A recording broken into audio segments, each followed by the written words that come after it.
We're going to cover Chapter 11, which is separating and retaining employees. Slide 2 gives you a little bit of an overview. If we have high-performing employees, we want to retain them. We want to make them happy and be able to be committed to the organization because they're the ones that are helping us make a profit, because they work at a high level, they are efficient, and they are effective. Low-performing employees either need to be given remedial training so that we can increase their performance to an acceptable level, or if all else fails, we may need to separate them, in other words, fire them, lay them off from the company because they are not worth keeping.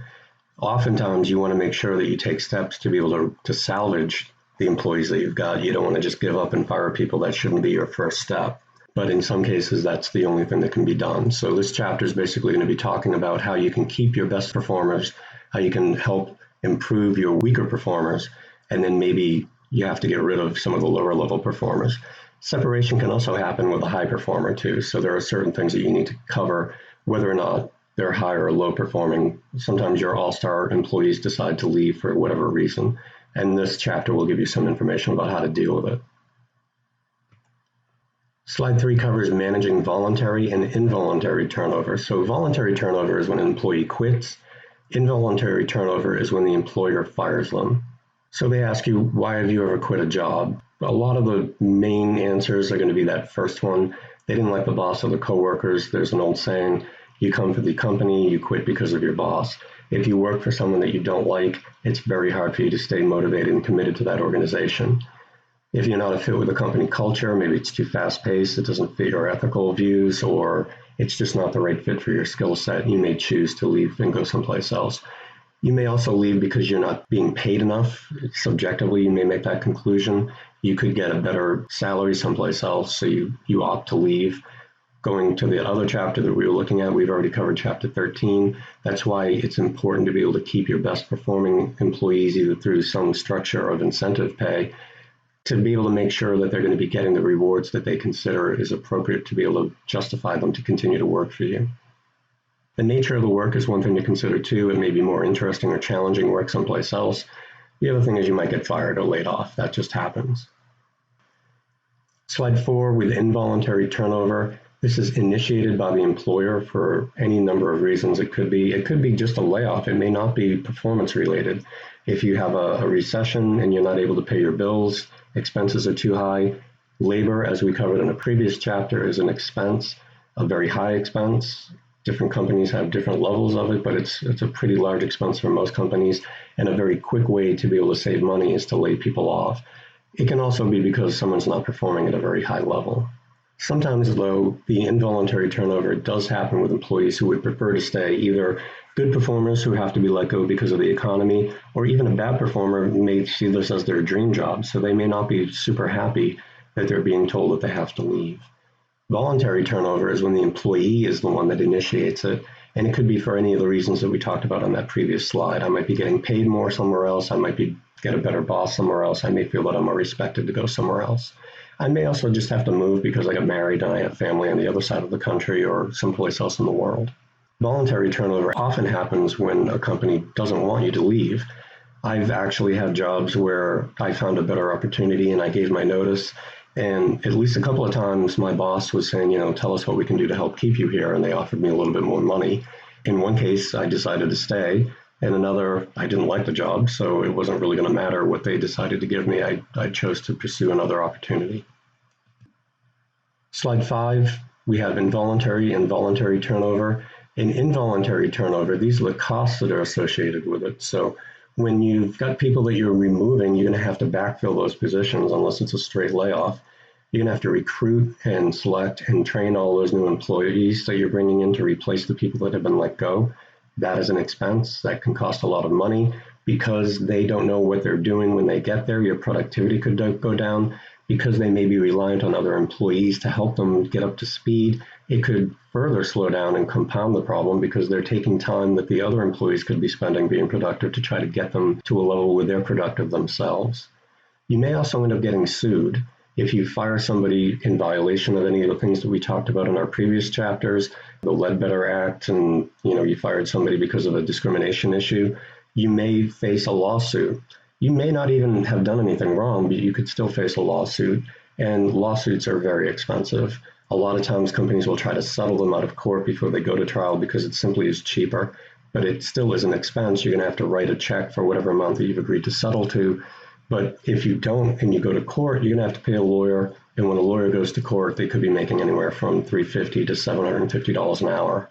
Involuntary turnover could happen when there's workplace violence as well.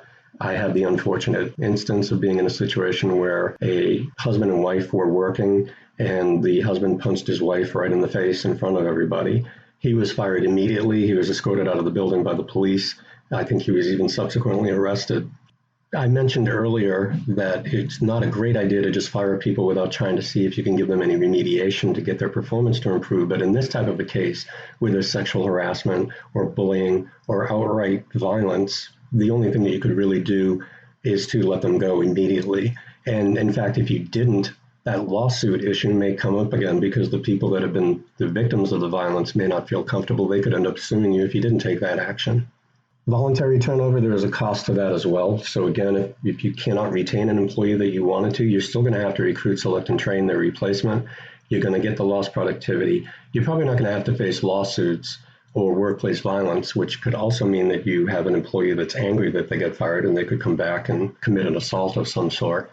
But you end up losing talented employees that were helping you become more profitable. Slide 6, we're going to cover managing voluntary and involuntary turnover. In the United States, the typical way that an employee works, unless they're in a union or they have a private personal contract with an employer, they are employees at will. That means that when you take a job, you can quit it whenever you want, and your boss can fire you whenever they want. They cannot fire you for any legal reason, but as long as they're not violating any of the anti-discrimination statutes, for example, or they don't want you there because you have a disability and they don't want to comply with the ADA, that's a different story.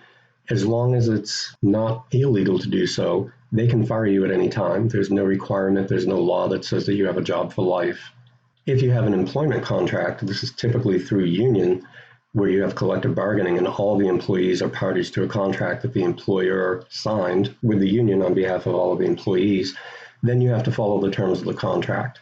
In the absence of a contract, you are considered an at-will employee.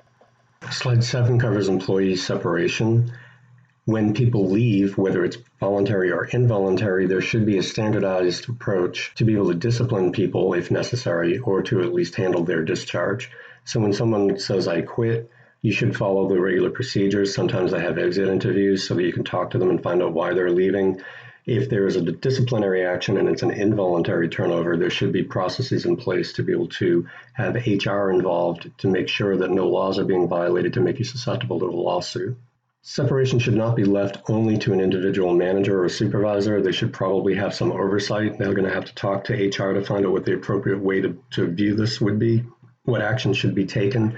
Again, we mentioned previously that they should be focusing on remediation and discipline before you move to discharge. Whenever you're doing a separation, especially the involuntary ones, we're going to be looking at the principles of law and justice. We've talked about that previously in some chapters. A lot of the same factors apply here in this context as well.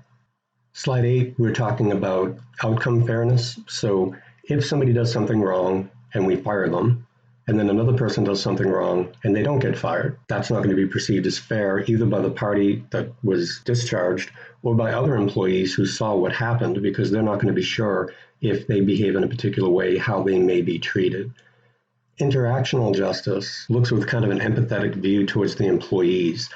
It's very stressful to lose your job. It's very stressful to be told that you're not doing a good job. You have to understand that they're not machines, that they're people. If you make sure that you interact with them and you keep them involved in a process and you apply the process fairly, it can make the whole process of separation or elements related to separation go more smoothly. Procedural justice is a reference to the fact that companies should have administrative steps in place to ensure that people have the opportunity to be heard. This is especially true in collective bargaining agreement situations. If somebody has a bad review or some type of discipline is going to be taken, the contract will specify what's going on, and you have to follow the criteria that has been set out, whether you go to arbitration or mediation or have some type of procedural hearing. That can still be an issue even if it's an at-will employee, because you don't necessarily want people to be viewing the process as a sham. Everybody should have access to the same process so that the outcome fairness can be guaranteed. Slide 9 is a graphical representation of what we just talked about.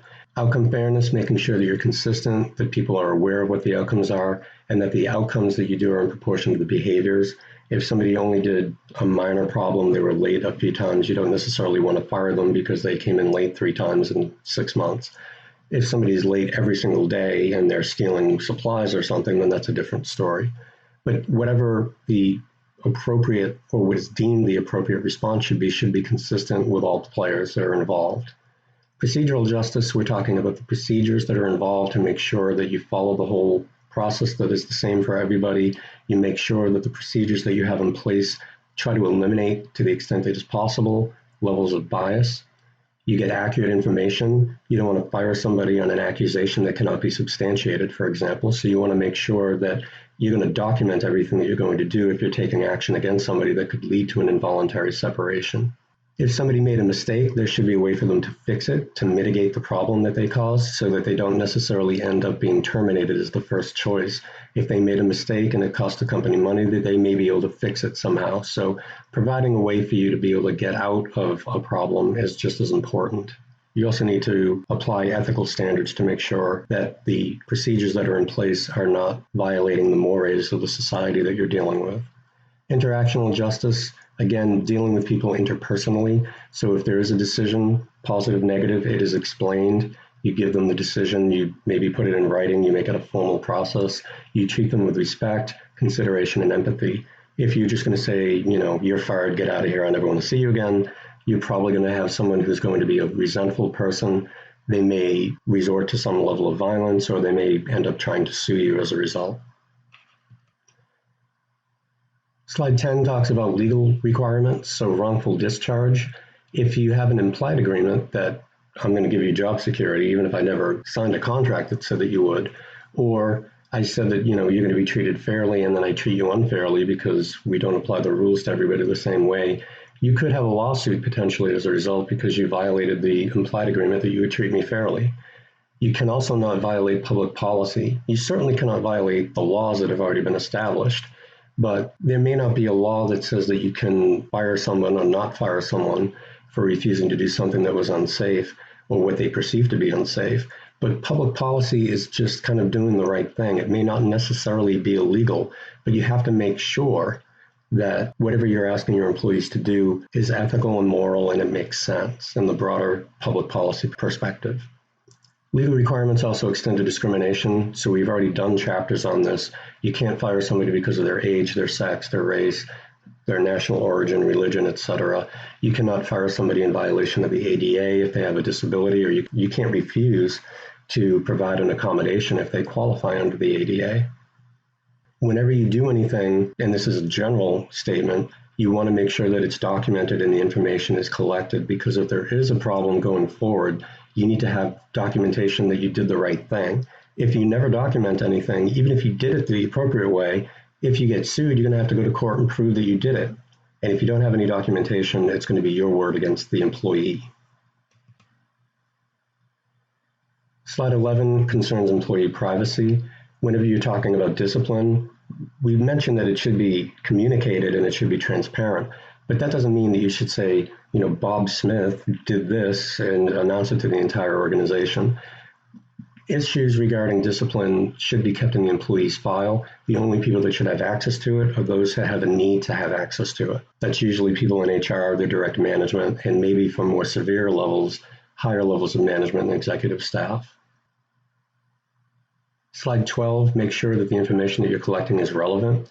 If you have an employee file and you're basically collecting gossip that isn't related to their ability to do the job, you don't want to have a lawsuit where that information is turned over. In the American legal system, when you're sued, there's a process called discovery. After the lawsuit has been filed, you have to give up all of your files to someone else.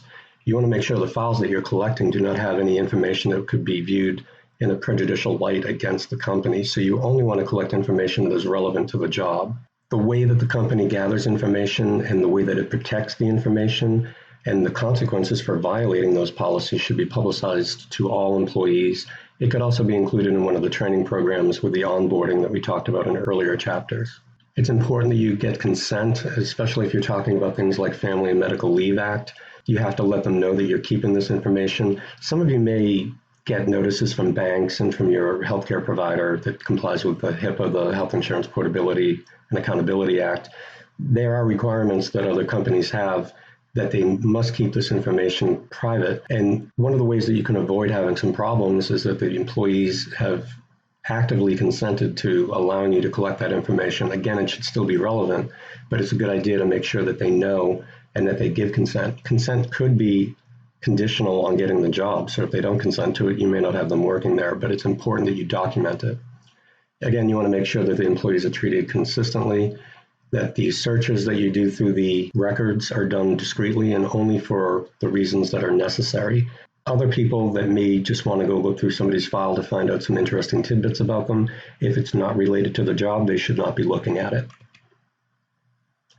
Slide 13 covers layoffs. It's important that you give notification if there are going to be layoffs, and there are some laws that apply to that. The Workers Adjustment Retraining and Notification Act, which they very cleverly turned into an acronym called WARN. You are required to give notice to your employees before you close the plant or before you lay them off. This is not necessarily for disciplinary actions where somebody did something bad and you have to fire them immediately, but if we know there's going to be a layoff in a couple of months because of the economic environment, this is something that we need to make sure that the employees are aware of so they can take the appropriate actions to cover themselves, to either find a new job or to take steps to ensure that their healthcare coverage is provided. Slide 14 is on progressive discipline. The idea of the hot stove rule is pretty straightforward. If you touch a hot stove, it hurts, and you pull your hand back right away, you get immediate feedback that you should not touch that stove again. So if somebody does something bad, it's important that you make the comment immediately. This is not something that is acceptable. You can't wait 2 or 3 weeks and then say, oh, by the way, remember a couple of weeks ago when you did that? If it's a bad problem and they did something that they should not be doing, they should know about it immediately. Progressive discipline covers the idea that if you have an employee that's not performing at a high level, you don't want to just go immediately to firing them. That could also create the impression that you're not treating them fairly because they're not getting the procedural benefits that have been afforded to other people. What you want to do is if somebody comes in late, you want to give them a verbal warning. If they continue to come in late, you can give them a written notice. If they come in late again, you give them a formal notice and you maybe dock their pay for the time that they missed.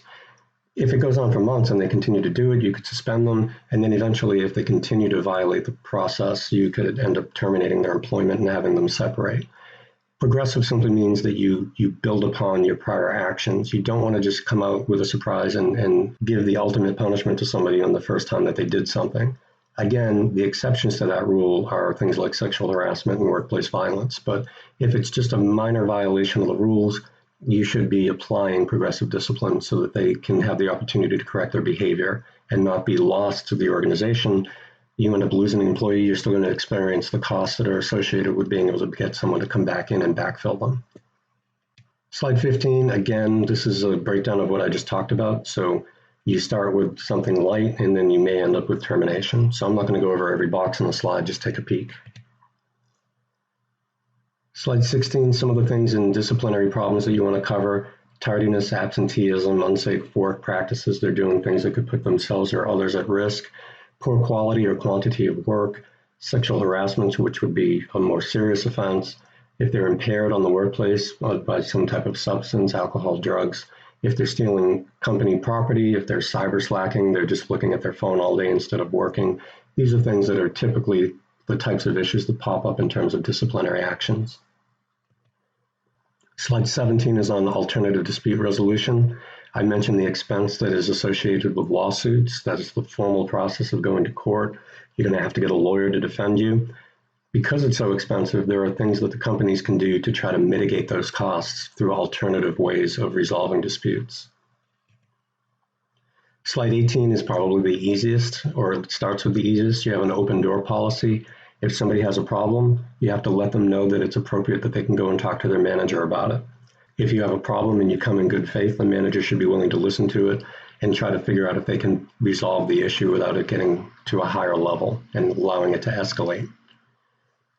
Peer review, you could have a panel composed of representatives, managers, peers of the employee. You could say, here's a problem. How can we address it? Did this person act appropriately? Did they not? You can get input from other people who do the job that same person does. It can help resolve an issue as well because you get input from other people that can help clarify what the issues are. Slide 19 covers mediation and arbitration. Mediation is a non-binding. That means you don't have to follow it legally, but we have a neutral party from probably outside the organization that acts as a mediator. What a mediator does is they facilitate an agreement. If you have a dispute between two parties, it could be two employees, it could be an employee and manager, it could be a couple of managers. The mediator would basically listen to each story and try to come up with a solution, working with the parties so that they can achieve some level of satisfaction. Arbitration is a binding process, and it's more like a court system without all the time and expense associated with going through the court system. An arbitrator is essentially someone who serves like a judge, and they listen to both sides of the story, and when they make a decision, they're not trying to facilitate a mutual agreement. They're making a decision that both parties have to abide by it. This comes up quite frequently in union contracts as well, because arbitration may be one of the things that they use under the collective bargaining system. So if you have a dispute under the contract, the interpretation of that contract could be remedied by an arbitrator if that's agreed to in the contract. And when the arbitrator makes the decision, it is binding on both parties. They have to accept it. Slide 20 covers EAP, the Employee Assistance Program. A lot of the bigger companies will have that. Smaller companies can actually farm this out. It basically provides psychological counseling. Losing a job can be a very stressful thing. You want to make sure that people who work there, even if they're not losing their job, if they're suffering a personal loss or trouble at work, they're falling into depression, you want to make sure that they have access to resources so that they can recover and not fall into some kind of a spiral that would affect their ability to continue to be employed there. If you lay people off, that can be a stressful thing. You want to make sure that they have access to counseling through the EAP program. And in a lot of places, it's covered in their health program. So if we've talked about benefits before, the employee assistance program could be covered by their healthcare plan. Slide 21 concerns outplacement counseling. If we have a layoff, or even if it's not a layoff, but typically if you have a large-scale layoff, you want to be able to give people some type of contact with someone that could help them transition into another job. We may be closing the entire company too, so we could take some steps to allow all of our employees to look at some job counseling so that they could figure out how they could deal with the psychological issues, but also the real issues of trying to find a new job, what their skill sets are, maybe get some job placement assistance so that they can move on to another career path. Slide 22 covers employment engagement.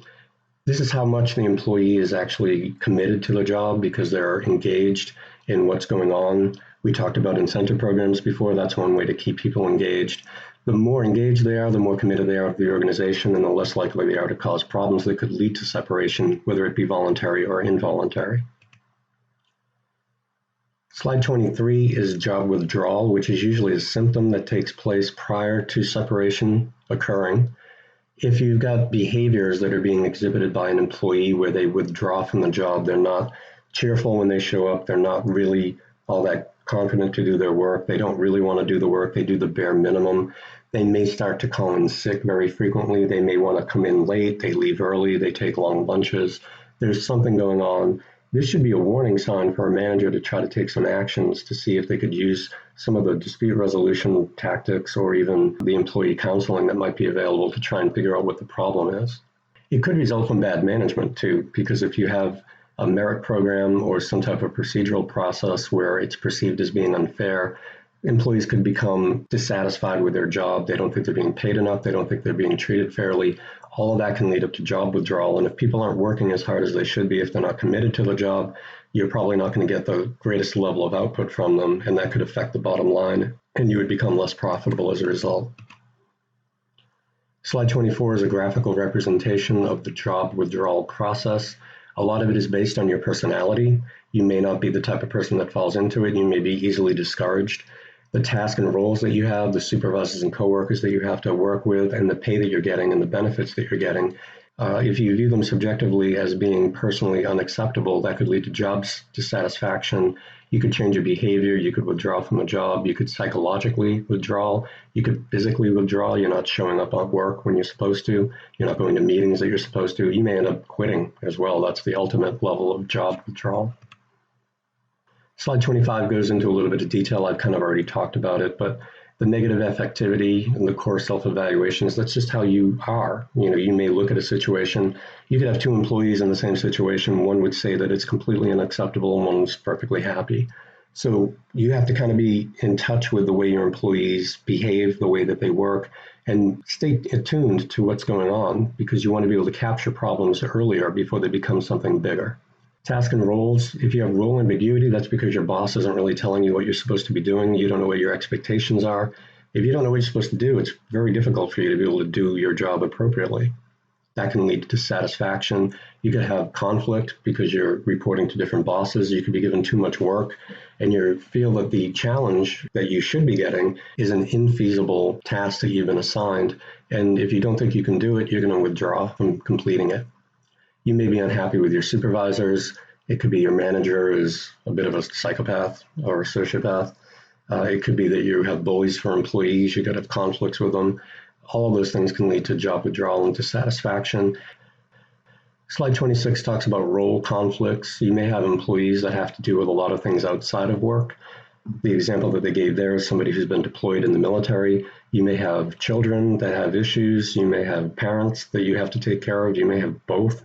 You may have a spouse that has problems. You may be going through a divorce. You may have healthcare problems. You may have illness that you have to deal with. It could be a lot of things that could distract you from being able to do the work. Whatever level that you can provide support to the employees would help them resolve those issues so they could focus a little bit more on being productive at work. Slide 27 talks about the types of behaviors that you get with job withdrawal. We talked about whistleblowing previously. This is when someone who is disgruntled at work may release internal documents or describe something that they perceive as being unfair to the public.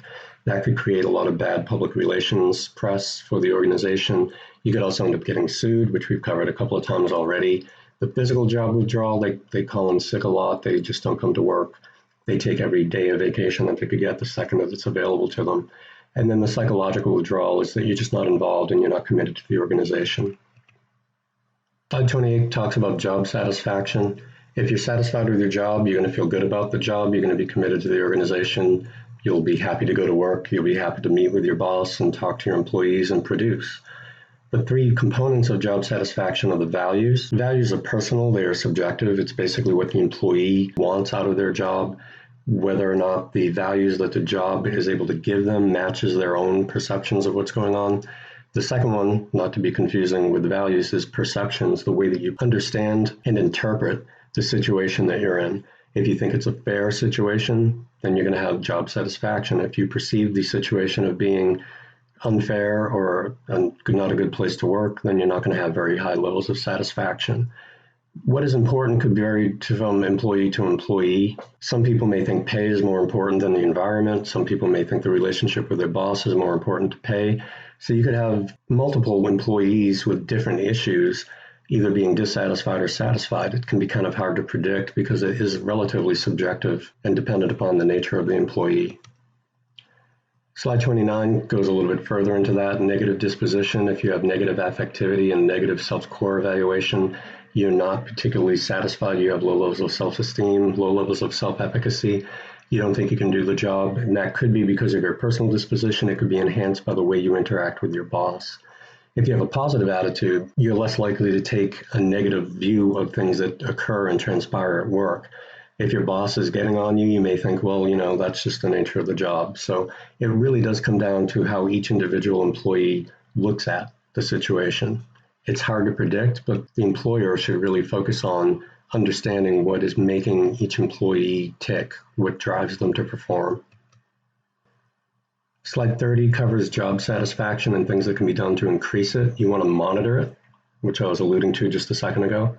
If you hire employees who seem to be satisfied, whether it be through the process of hiring, a test that they've taken, you're looking for that type of characteristic because it'll make it easier for them to be happy with the job. If you happen to have employees that are struggling and they're depressed, then you've got that employee program that you could send them to help get them squared away. You want to design complex jobs that are challenging. You want to make sure that everybody has clear roles, that they understand that there's no ambiguity in what they're trying to achieve. You want to reinforce the shared values of the organization. You want to make sure that people get along with one another. A lot of companies can do things to help them socialize, to do events, to get their employees to connect a little bit further. And you can help the employees to pursue goals. We talked about that with our development program, for example. You also want to make sure that the employees are paid an appropriate level. You want to communicate the pay structure and policies about how it goes so that everybody has a clear understanding of what's going on and the process can be perceived equitably. Slide 31 is a graphical representation regarding role. I'm not going to go through it in a whole lot of detail, but just read through each of the boxes and it is pretty much self-explanatory. Slide 32 is job satisfaction in terms of tasks and roles. Job complexity, you want the job to be challenging, as we mentioned previously, but you don't want it to be so difficult that it can't be achieved. That would result in dissatisfaction because employees would have a likelihood of giving up and feeling bad about themselves. The work should be meaningful. Sometimes you have employees that don't necessarily have the most important jobs, but it's important that you make sure that they understand how what they do fits in with everything else.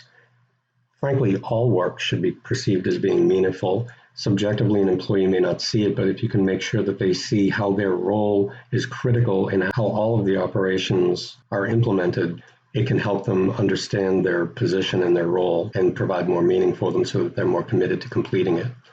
And again, you want to stay away from role ambiguity. You want people to know what their jobs are. You look at the job description. You make sure the manager tells them whatever task they have to do with specificity so that they understand how to achieve it. If you have role ambiguity, if they don't know what they're supposed to do, you shouldn't be surprised when they don't complete the tasks. Slide 33 looks at supervisors and coworkers in terms of job satisfaction. You may be satisfied because you share the same values and attitudes. You can get social support from your other employees because they provide empathy for them. Employees share a lot because they understand the same nature of the work. They know what the challenges are and they can be supportive of one another. So if you have positive employees, typically they're going to help other people have a positive view at it because they're going to be working to make sure that everybody fits in. Slide 34 covers pay and benefits. You want to look at the pay levels in your industry. If you're an engineering firm, you want to make sure you're paying what other engineering firms are paying. You may pay a little bit more, you may pay a little bit less, but you need to know what it is so that if it's going to be a problem, you can address it by having that data available to you. Going back to other chapters, we talked about the compa ratio. That's why that type of data collection is so important. I'm just going to skip over slide 35. Nice cake. Slide 36, we're looking at monitoring job satisfaction. It's not the easiest thing in the world to do. Oftentimes, you're able to determine job dissatisfaction by things like withdrawal. You can ask the employees how they're doing. It's not necessarily an easy thing to get because a lot of employees would be reticent to say, yeah, I hate my job. You're not going to get that kind of honesty because people don't want to be putting themselves in a position where they think they could be targeted by management for being negative. So surveys are okay if they're anonymous. You have a double-edged sword. They may feel free to say what they want, but like the internet, if you've ever read a comment page somewhere, people can be really horrible when they know that there are no consequences for it. The flip side, if it's not anonymous, you may not get employees to be completely candid about their views of the company. So it's not a perfect way of doing it. I would think that there's still value to it. It's always better to have some information than no information, but there are limitations to surveys. The exit interview is a good way to get information as well. It is kind of problematic for the same reason that the survey might be, whether it's anonymous or not. If you're separating an employee, if somebody quit, you can sit down and ask them, tell us what you like about the company, what you don't like about the company.